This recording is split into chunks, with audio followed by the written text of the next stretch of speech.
En la década de 1910, un explorador llamado Paul Field, que vivía en una remota región del Yukon canadiense, relató en una carta una serie de extrañas historias de primera mano.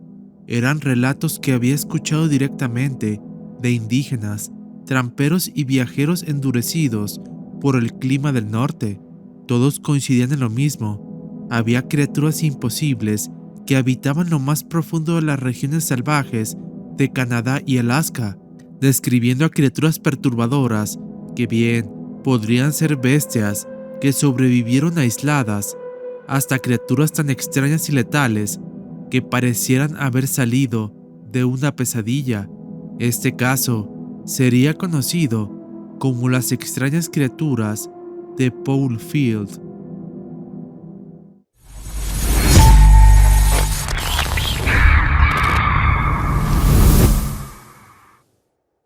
Hay regiones tan remotas que parecen suspendidas en el tiempo, lugares donde la naturaleza sigue gobernando y el ser humano es apenas un visitante tolerado.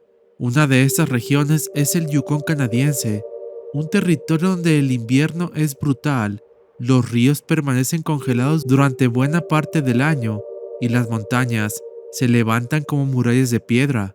En medio de este paisaje inhóspito corre el río Ross, un afluente que atraviesa bosques densos, tundras y valles profundos. Es un lugar donde las noches son tan largas que parecen eternas. Fue aquí donde vivía Paul Fields, un hombre duro, acostumbrado a la soledad y a la supervivencia. Él era prospector, trampero y comerciante de pieles, alguien que conocía el territorio como la palma de su mano. Field no era un simple aventurero. Pasaba meses e incluso años internado en las montañas Mackenzie, cazando y comerciando con los llamados indios de montaña, un grupo Dean que vagaba por estas montañas y que dependía casi exclusivamente de la caza de alces, caribúes y osos negros para poder sobrevivir. Desde su cabaña en el Yukon, Field escribió varias cartas a su amigo John Jack Moran, ex inspector del Departamento del Interior de Canadá. Estas cartas no eran frecuentes, a veces pasaban años, incluso décadas, entre una y otra.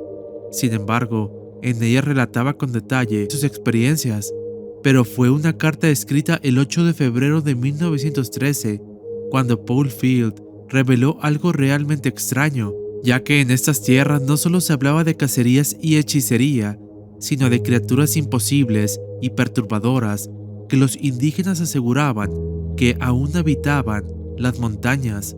Cuando Field se sentó a escribir su carta en aquella noche helada del 8 de febrero, probablemente no imaginaba que estaba dejando constancia de uno de los testimonios más extraños y olvidados del folclore norteño.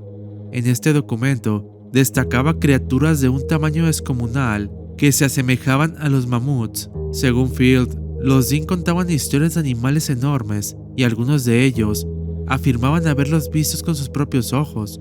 No hablaban de huesos ni de fósiles, sino de seres vivos, peludos, con colmillos curvos que aún se abrían paso entre los árboles de los valles ocultos del Yukon y el Nahanni. Para los indios de montaña, esos no eran espectros del pasado, sino presencias reales y peligrosas. Decían que solo los chamanes podían protegerlos de tales monstruos. En las tradiciones de los Casca Dean, otro pueblo que habita al sureste del Yukon, se hablaba de una criatura llamada Atix, un ser enorme cubierto de pelo, con colmillos que según los ancianos tenía la forma de un elefante, como los de los dibujos de los blancos. Estas bestias se habían visto durante generaciones, usualmente en soledad, pero siempre generaban gran temor en las tribus. Otra leyenda recogida por el antropólogo John Honigman describía al Nu-Uti, un monstruo grande como un elefante, que no solo era nocturno y ruidoso, sino antropófago. En una historia escalofriante, el Nu-Uti acechaba a un grupo de nativos hasta devorar entero al chamán que intentó enfrentarlo, antes de ser derrotado por medios espirituales. Aunque la ciencia moderna afirma que los mamuts desaparecieron del continente hace más de 10.000 años y que las últimas poblaciones sobrevivieron en islas aisladas como Wrangel hasta el año 1700 a.C. Lo cierto es que en el Yukón en el siglo XIX y principios del siglo XX, la idea de mamuts vivos no parecía tan descabellada. Durante la fiebre del oro de Klondike, los buscadores encontraban con frecuencia colmillos, huesos e incluso carne congelada de mamuts en los yacimientos del permafrost. Estos hallazgos reforzaban la creencia de que los animales seguían cerca, enterrados en el hielo o incluso vivos en los rincones más inaccesibles del norte. Pero uno de los testimonios más escalofriantes sobre estas criaturas provendría de un anciano Dean llamado Gugo, entrevistado durante 1971. Él frecuentaba el Valle del Nahanni, conocido por su siniestra fama como el Valle de los Hombres sin Cabeza, debido a las misteriosas muertes y desapariciones de esta región. Gugo aseguraba que ahí habitaban criaturas enormes con trompas largas que cuando estaban de mal humor mataban a todo a su paso, incluso a osos, alces y personas. No tenían un nombre para ellas, pero su descripción encajaba perfectamente con la de un mamut. Incluso décadas después de la carta de Field, esas historias seguían vivas entre los habitantes del norte. Pero si los relatos de mamuts se te hicieron algo difícil de procesar, la segunda criatura mencionada por Field lleva el horror a un plano completamente distinto. En uno de los pasajes más perturbadores, afirma que los indios de montaña hablaban de arañas del tamaño de un oso grizzly, no como metáfora ni como leyenda, sino como criaturas reales que aún habitaban las zonas más remotas del Yukón y los territorios del noroeste. Entre los testimonios que Phil reunió, destacaban dos entidades diferentes: arañas colosales, bestias cuadrúpedas, silenciosas y algo mucho más inquietante, algo a lo que se referían como la persona araña, una criatura mitad humanoide, mitad arácnida, muy venenosa y grotesca, que según los indígenas medía más de 2 metros de altura y cazaba humanos por puro instinto. Según los ancianos Dean, la persona araña era una criatura anterior a la humanidad, una forma viva del caos.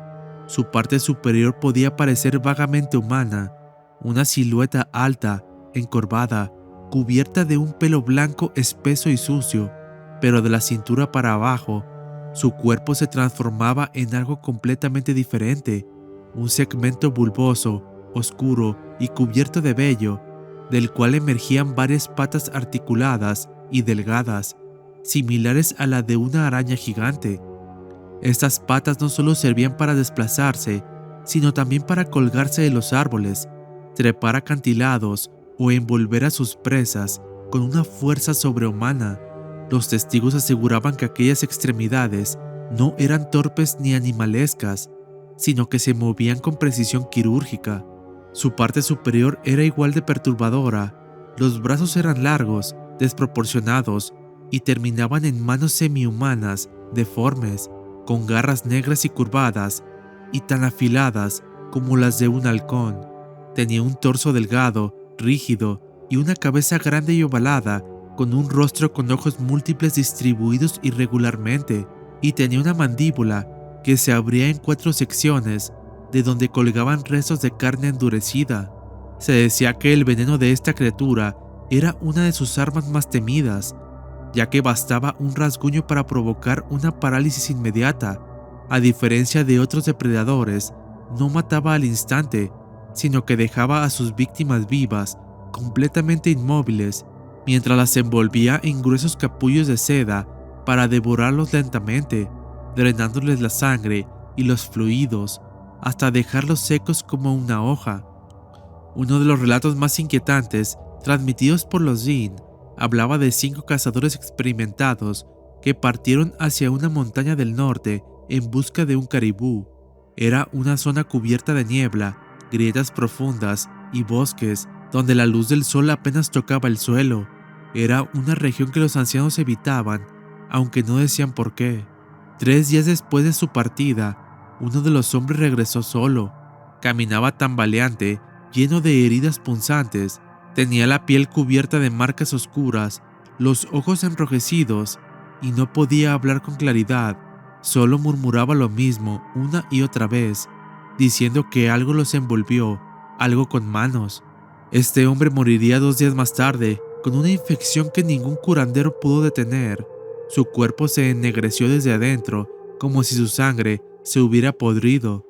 Debido a esto, los ancianos enviaron a un grupo de los mejores 5 guerreros, hombres curtidos y armados, para buscar a los desaparecidos.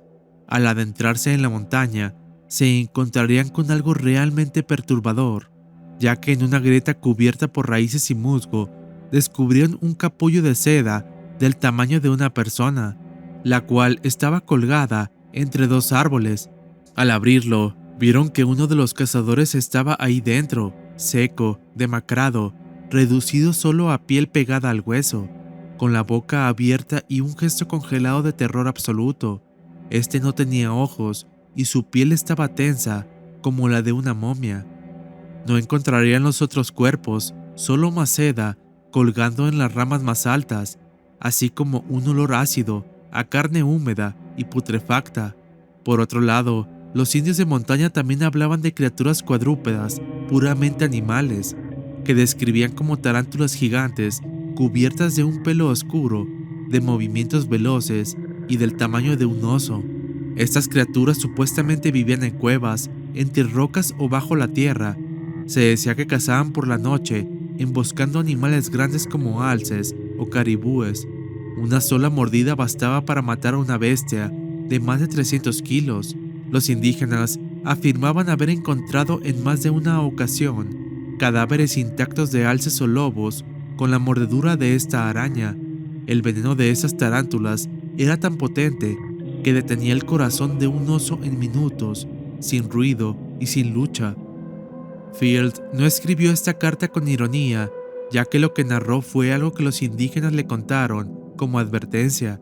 Según él, estos no eran cuentos, sino precauciones que debía tomar, reglas no escritas de supervivencia en la montaña, que si no seguías, te podían costar la vida. Incluso décadas después, antropólogos como Robin Reddington recogieron historias similares entre los Dunes-Sa, testimonios sobre criaturas antiguas como la persona araña, que no eran espíritus simbólicos, sino seres reales que para ellos alguna vez caminaron en estas tierras. Además de los relatos sobre los mamuts aún vivos y las arañas gigantes descritas por los nativos del Yukon, Field también dejó constancia de otra historia que se repetía entre los pueblos indígenas del norte. Eran unas criaturas que muchos llamaban simplemente los gusanos largos, pero si uno se detiene a leer bien su descripción, se da cuenta de que no eran gusanos en lo absoluto. Estos seres aparecían en los testimonios con una consistencia escalofriante. Según los ancianos de la zona, estos gusanos eran enormes, más gruesos que el brazo de un hombre, y se movían lentamente en áreas húmedas, turbias, donde la vegetación era densa y el suelo parecía siempre estar a punto de tragarte. Eran descritos como criaturas viscosas, de color oscuro, con movimientos pesados y silenciosos, que salían del fango o de cavidades en la tierra cuando menos lo esperabas. Field decía que algunos hablaban de un olor fuerte, parecido al de la carne podrida, mezclado con barro caliente, que solía advertir de su presencia antes de que emergieran. Muchos nativos evitaban ciertas zonas del Yukon, precisamente porque decían que ahí vivían los gusanos. Sin embargo, lo más escalofriante era cómo se alimentaban, ya que según los relatos, estos seres no cazaban en el sentido clásico. En cambio, atacaban en emboscada, se deslizaban hasta sus presas y las envolvían con una parte de su cuerpo. En el centro de su cabeza, o lo que fuera ese extremo frontal, se abría una boca circular compuesto por anillos de dientes finísimos y filosos como agujas, dispuestos en espiral. Con esa estructura se adherían a sus víctimas y comenzaban a absorberlas, dejando tras de sí restos casi disueltos, huesos blandos, piel colapsada, básicamente dejando solo un amasijo de carne. Los cazadores locales no hablaban de leyendas o mitos cuando se referían a esas criaturas. Según Field, la describían como animales reales, habitantes antiguos del norte profundo, que habían estado ahí mucho antes de que llegaran los hombres blancos. Esto era un conocimiento transmitido entre generaciones, una verdad asumida por quienes crecieron cerca de los pantanos, ciénegas y zonas calientes del Yukón. Field también mencionó a otras tribus, como los Inuit y los Wich-In, quienes tenían historias similares sobre criaturas subterráneas o zonas húmedas. Algunos las veían como guardianes del subsuelo, otros como monstruos voraces y cazadores. En algunos pueblos se decían que estas criaturas emergían cuando el suelo se calentaba más de lo normal o cuando se perturbaban ciertas zonas malditas. La tribu de los Flathead, por su parte, hablaban de entidades que no solo se alimentaban de carne, sino que succionaban el espíritu de lo que atrapaban, dejando atrás solo algo más que un cadáver, sino una especie de caparazón sin alma. Aunque Paul Field nunca vio a uno de estos gusanos personalmente, el tono con el que escribió sobre ellos dejaba entrever que no se trataba de un cuento para asustar a los niños. Para él, eran historias coherentes, persistentes y compartidas por grupos que no tenían por qué ponerse de acuerdo. Historias que hablaban de un tipo de criatura que no encajaba con nada conocido, pero que para los nativos del Yukón era una criatura que respetaban. Después de leer la carta completa de Paul Field y revisar todos los testimonios incluidos en ella, no podemos evitar hacernos preguntas. Hay un patrón que se repite, una línea invisible que conecta cada uno de esos encuentros con una idea más profunda. Podría ser que algo habitara bajo la tierra, algo que ha estado ahí desde mucho antes de que nosotros cruzáramos a estas regiones. Y cuando hablo de algo, no me refiero a mitos decorativos o símbolos culturales. Hablo de criaturas físicas, de seres que los pueblos originarios no solo describían con precisión, sino que además temían, evitaban y respetaban como amenazas reales. Quizá muchas de esas criaturas puedan provenir de una red de cavernas profundas conectadas con lo que muchos llaman la Tierra Hueca. Sé que esto podría sonar descabellado, pero si observamos con atención el mapa de Canadá y Alaska, te puedes dar cuenta de algo, ya que gran parte de este territorio sigue básicamente inexplorado, remoto e inhóspito. Varias regiones de tundra, cadenas montañosas casi inaccesibles, cuevas que nunca han sido cartografiadas. Es tan descabellado pensar que ahí abajo puede existir vida que no conocemos. Incluso hoy, en pleno siglo XXI, hay especies que se siguen descubriendo cada año en zonas mucho más accesibles. Fields, en la parte final de su carta, menciona que mientras exploraban una parte aún más al norte, notaron algo completamente fuera de lo común. El suelo vibraba, emitía un zumbido constante y daba la sensación de estar vivo. Lo describe como un lugar donde la tierra parecía latir, como si respirara lentamente. Los nativos que lo guiaban se rehusaban a acercarse a esta zona, asegurando que algo vivía ahí abajo y que si uno se quedaba demasiado tiempo, desaparecería. Este patrón acústico, el zumbido grave y persistente, también había sido mencionado en numerosos relatos posteriores provenientes de tribus como los Din, los Flathead o los Wichin. No eran casos aislados, esto se repetía de la misma manera como una advertencia. Todo esto para mí podría apuntar a una posibilidad que va más allá de lo simbólico. Hay quienes creen que bajo ciertas regiones remotas del planeta, y Canadá podría ser uno de estos lugares, podría haber entradas a ecosistemas o mundos subterráneos. Field dejó constancia de que muchas de las historias que escuchó no provenían de supersticiones vagas ni eran simples cuentos para espantar a forasteros. Aseguraba que quienes se las contaban eran personas confiables, como exploradores, tramperos, jefes indígenas. Estos eran hombres curtidos por el terreno y por la vida, que no ganaban nada con inventar tales cosas. Y lo más inquietante es que varias de esas historias coincidían en gran detalle. Field murió en Vancouver, Canadá durante 1948, pero dejó más que una simple carta, dejó una advertencia. Él creía que algo real se escondía en las regiones salvajes del norte y que estas criaturas no eran una invención de nadie. A su juicio, eran parte del entorno, tan reales como los osos o los lobos, solo que mucho más antiguos, esquivos y peligrosos. Sin pruebas físicas contundentes, todo lo que nos queda son estos relatos, fragmentos dispersos de un conocimiento ancestral que, aunque difícil de verificar, persiste como una advertencia y un recordatorio de que aún hay rincones de nuestro mundo que escapan por completo a nuestra comprensión, y que quizá en estos lugares remotos lo imposible no es solo posible, sino real. ¿Crees que las historias que recopiló Paul Field describen a criaturas reales que se esconden en las profundidades de las montañas canadienses? ¿O acaso podría tratarse simplemente de supersticiones indígenas malinterpretadas y del miedo a lo desconocido? Dime qué opinas al respecto. No olvides dejarme tus teorías y comentarios.